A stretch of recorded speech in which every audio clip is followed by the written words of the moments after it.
क्या हो अगर अमेरिका और ईरान जैसे तो दुश्मन देशों के बीच चल रहे इस खतरनाक युद्ध का अंत वाशिंगटन या तेहरान में नहीं बल्कि इस्लामाबाद में लिखा जाए। क्या हो अगर जिस पाकिस्तान को भारत ने दशकों तक अंतर्राष्ट्रीय मंच पर अलग थलग रखा, वही पाकिस्तान आज दुनिया की सबसे बड़ी कूटनीतिक बातचीत का केंद्र बन जाए। और सबसे बड़ा सवाल कि पश्चिम एशिया की इस पूरी कहानी में भारत कहाँ खड़ा है। क्या भारत की जनता गैस और तेल की लाइनों में इसलिए खड़ी है कि एक दिन पाकिस्तान भारत की कूटनीतिक विफलता का फायदा उठाकर दक्षिण एशिया का लीडर बन जाए और विदेश मंत्री से लेकर प्रधानमंत्री तक अमेरिका और इजराइल के पिछलग्गू बनकर भारत की साख पर बट्टा लगाते रहें। और अगर आने वाले दिनों में इस्लामाबाद में बैठकर कोई समझौता हो जाता है तो क्या भारत शांति प्रयासों के लिए पाकिस्तान की सराहना करेगा या पाकिस्तान की सबसे बड़ी कूटनीतिक जीत के लिए उसे बधाई देगा। नमस्कार, मैं हूं प्रवीण गुप्त और आप देख रहे हैं PSIR रिसर्च। पाकिस्तान ने औपचारिक तौर पर ईरान और अमेरिका को युद्ध खत्म करने के लिए बातचीत की मेजबानी की पेशकश कर दी है और कहा जा रहा है कि दोनों देशों के बीच यह बातचीत इस्लामाबाद में हो सकती है। पहली नज़र में यह एक सामान्य कूटनीतिक पहल लगती है, लेकिन अगर इसे गहराई से समझा जाए तो यह सिर्फ एक प्रस्ताव नहीं बल्कि यह पाकिस्तान की एक बड़ी रणनीतिक चाल है। क्योंकि अंतर्राष्ट्रीय राजनीति में मध्यस्थ बनना केवल शांति स्थापित करना नहीं होता, बल्कि यह अपनी वैश्विक भूमिका, प्रभाव और विश्वसनीयता को स्थापित करने का एक माध्यम भी होता है। बातचीत की खबरें उस समय सामने आई जब अमेरिकी राष्ट्रपति डोनाल्ड ट्रंप ने दावा किया कि अमेरिका और ईरान के बीच बातचीत जारी है और ईरान के पावर प्लांट्स पर हमलों के फैसलों को टाल दिया गया है। हालांकि ईरान ने इन बातचीतों का खंडन किया, लेकिन इसके बावजूद कूटनीतिक स्तर पर हलचल तेज हो गई और यह संकेत मिलने लगे कि बातचीत की संभावनाएं पूरी तरह खत्म नहीं हुई हैं। इसी बीच पाकिस्तान की एंट्री होती है। पाकिस्तान के प्रधानमंत्री शहबाज शरीफ ने कहा कि पाकिस्तान मध्य पूर्व में जारी युद्ध को खत्म करने के लिए बातचीत का पूरा समर्थन करता है और अगर अमेरिका और ईरान तैयार हो तो वह इस बातचीत की मेजबानी करने के लिए तैयार है। इस बयान को डोनाल्ड ट्रंप द्वारा साझा किया जाना यह दिखाता है कि अमेरिका इस प्रस्ताव को पूरी तरह नजरअंदाज नहीं कर रहा है। अब यहाँ एक बेहद महत्वपूर्ण घटनाक्रम ध्यान देने योग्य है। पाकिस्तान के सेना प्रमुख असीम मुनीर ने 22 मार्च को ट्रंप से टेलीफोन पर बातचीत की और 23 मार्च को पाकिस्तानी प्रधानमंत्री शहबाज शरीफ ने ईरान के राष्ट्रपति से बात की और उसी दिन डोनाल्ड ट्रंप ने ईरान के बिजली संयंत्रों पर हमलों को 5 दिन के लिए रोक दिया। यह घटनाक्रम केवल संयोग नहीं माना जा सकता। यह इस बात का संकेत देता है कि पाकिस्तान संवाद के चैनल खोलने और तनाव कम करने में एक सक्रिय भूमिका निभा रहा है। अब सबसे महत्वपूर्ण प्रश्न पर आते हैं कि क्या पाकिस्तान इस संभावित समझौते का केवल मध्यस्थ होगा या वह गारंटर भी बन सकता है। इस सवाल को समझना बहुत जरूरी है क्योंकि किसी भी अंतर्राष्ट्रीय समझौते में गारंटर का मतलब होता है कि यह देश केवल बातचीत ही नहीं कराता बल्कि यह भी सुनिश्चित करता है कि समझौते का पालन हो। अगर समझौता टूटता है तो गारंटर देश पर यह जिम्मेदारी आती है कि वह दोनों पक्षों पर दबाव डालकर उसे लागू करवाए। लेकिन क्या पाकिस्तान आज इस स्थिति में है? वास्तविकता यह है कि पाकिस्तान की आर्थिक स्थिति अभी भी नाजुक है। वह अंतर्राष्ट्रीय वित्तीय संस्थानों पर निर्भर है और उसकी अपनी आंतरिक सुरक्षा चुनौतियां भी गंभीर हैं। ऐसे में वह अमेरिका जैसी महाशक्ति या ईरान जैसी क्षेत्रीय शक्ति पर दबाव डालने की स्थिति में तो बिल्कुल नहीं है। दूसरी ओर ईरान का अमेरिका पर भरोसा पहले ही कमजोर है। कतर और ओमान की मध्यस्थता में पहले हुई बातचीत भी असफल हो चुकी है। इसलिए ईरान के लिए केवल मध्यस्थ नहीं बल्कि विश्वसनीय गारंटी महत्वपूर्ण है और पाकिस्तान अभी उस स्तर की विश्वसनीयता या क्षमता बिल्कुल नहीं रखता।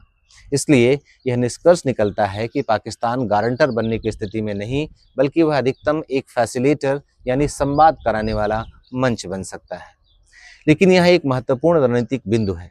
अगर बातचीत उसकी जमीन पर होती है तो वह पूरी प्रक्रिया का केंद्र बन जाता है और अंतर्राष्ट्रीय राजनीति में कई बार प्रक्रिया का नियंत्रण ही सबसे बड़ी ताकत होता है।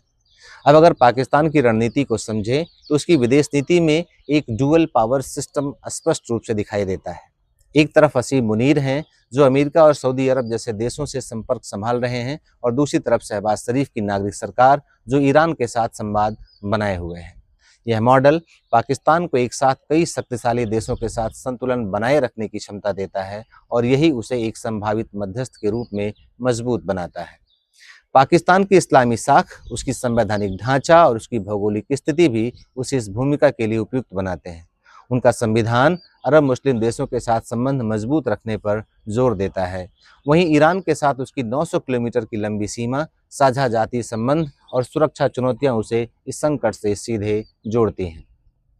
अब यहाँ से कहानी का सबसे महत्वपूर्ण और संवेदनशील हिस्सा शुरू होता है, भारत की भूमिका या कहें भारत की अनुपस्थिति। पाकिस्तान का मध्यस्थ के रूप में उभरना भारत के लिए गंभीर चिंता का विषय है, खासतौर पर तब जब ईरान पर हमले से ठीक पहले भारतीय प्रधानमंत्री नरेंद्र मोदी ने इजराइल का दौरा किया था। ऐसे में यह धारणा बन सकती है कि भारत ने एक पक्ष के करीब जाने का संकेत दिया, लेकिन उस पक्ष ने भी भारत को इस संकट में मध्यस्थ के रूप में नहीं चुना है। यह स्थिति भारत की कूटनीतिक विफलता की ओर इशारा करती है। भारत को लंबे समय तक ग्लोबल साउथ का नेता माना जाता रहा है। दुनिया का सबसे बड़ा लोकतांत्रिक देश होने के नाते उससे अपेक्षा थी कि वह ऐसे संघर्षों में संतुलित और निर्णायक भूमिका निभाएगा। लेकिन इस पूरे घटनाक्रम में भारत की भूमिका आपको भी निष्क्रिय दिखाई पड़ रही होगी। अमेरिका और इजराइल जैसे रणनीतिक साझेदार भी भारत को मध्यस्थता के लिए आगे नहीं बढ़ा रहे हैं। ऐसे समय में जब खाड़ी देशों में करोड़ों भारतीय काम कर रहे हैं, वहां की स्थिरता सीधे भारत के हितों से जुड़ी है, फिर भी भारत इस प्रक्रिया से बाहर दिखाई देना एक तरह से भारत के लिए नुकसानदायक हो सकता है। यह और भी महत्वपूर्ण हो जाता है क्योंकि भारत ने पिछले कई दशकों में पाकिस्तान को अंतर्राष्ट्रीय स्तर पर अलग थलग करने की कोशिश की थी और उसकी छवि एक अस्थिर और आतंकवाद से जुड़े देश की बनाई थी। लेकिन अगर यह मध्यस्थता पाकिस्तान में सफल होती है तो वही पाकिस्तान अंतर्राष्ट्रीय मंच पर एक जिम्मेदार कूटनीतिक शक्ति के रूप में उभर सकता है। इससे न केवल उसकी छवि सुधरेगी बल्कि दक्षिण एशिया में उसकी नेतृत्वकारी स्थिति भी मजबूत हो सकती है, जो भारत के लिए एक बड़ा रणनीतिक झटका होगा। अब एक और महत्वपूर्ण पहलू है और इस समय वह है ब्रिक्स। भारत इस समय ब्रिक्स का अध्यक्ष है, जिसमें ईरान और संयुक्त अरब अमीरात जैसे दो संघर्षरत देश भी शामिल हैं। ऐसे में भारत के पास एक संस्थागत मंच उपलब्ध था जिसके माध्यम से वह इस संघर्ष में मध्यस्थता की पहल कर सकता था। शुरुआती दौर में ईरान ने भी भारत से ब्रिक्स के अध्यक्ष के रूप में पहल करने की अपेक्षा जताई थी, लेकिन भारत ने इस भूमिका में सक्रिय हस्तक्षेप करने से मना कर दिया, एक तरह से मौन स्वीकृति दी।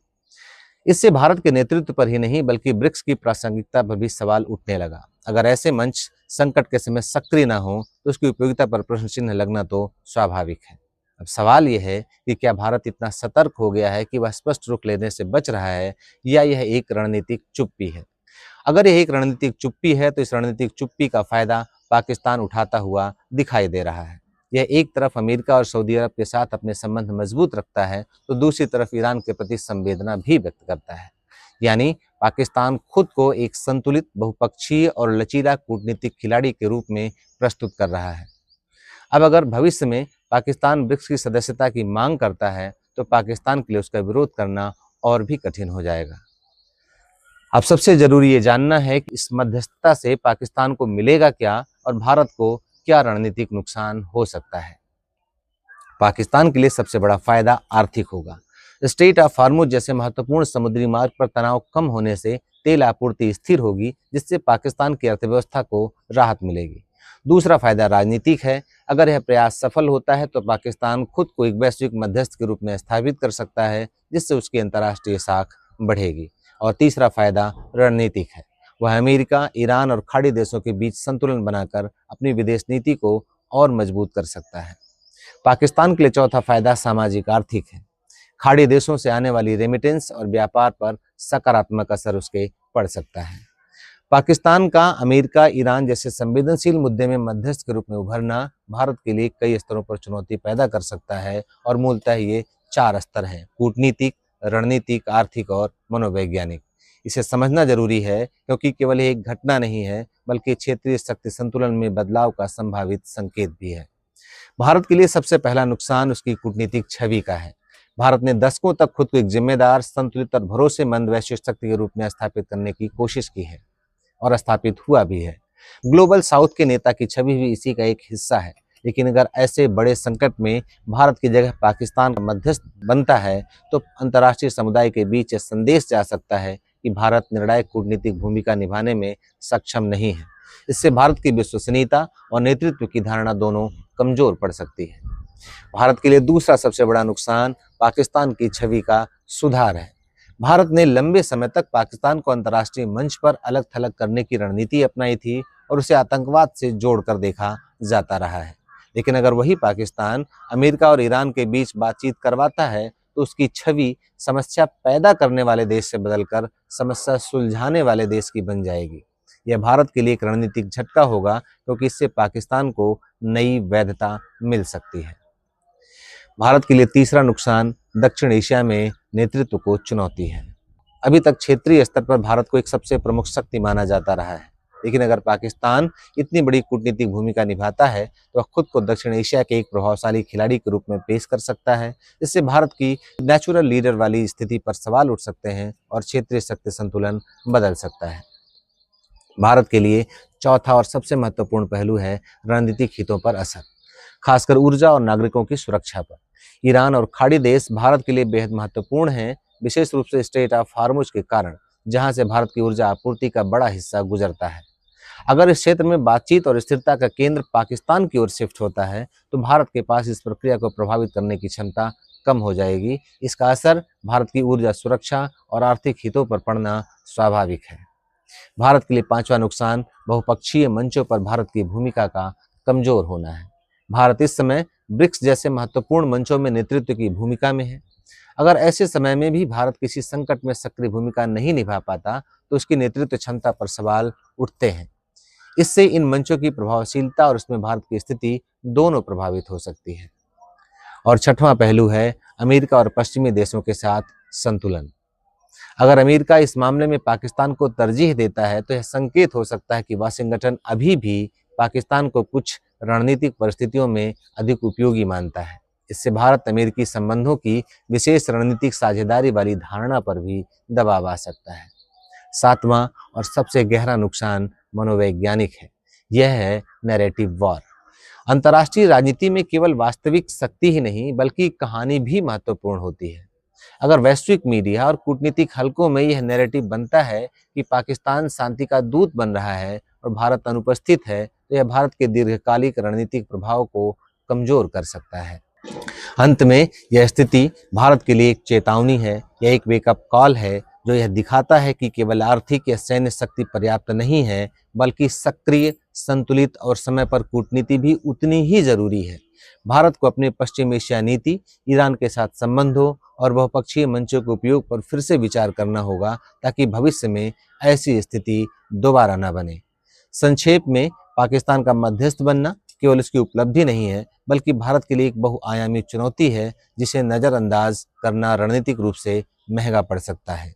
इसलिए अब सवाल यह नहीं है कि अमेरिका और ईरान बातचीत करेंगे या नहीं, अब सवाल यह है कि भारत के प्रधानमंत्री अपनी विदेश नीति और कूटनीति पर फिर से विचार करेंगे या नहीं, और राष्ट्रीय सम्मान और अंतर्राष्ट्रीय छवि को ऐसे ही क्या बर्बाद होते देखते रहेंगे। इस मुद्दे पर अपनी राय हमें कमेंट बॉक्स में ज़रूर दें। अगर ये वीडियो अच्छी लगे तो इसे अधिक से अधिक शेयर करें, लाइक का बटन दबाना ना भूलें और चैनल को अधिक से अधिक सब्सक्राइब करें। Thank you.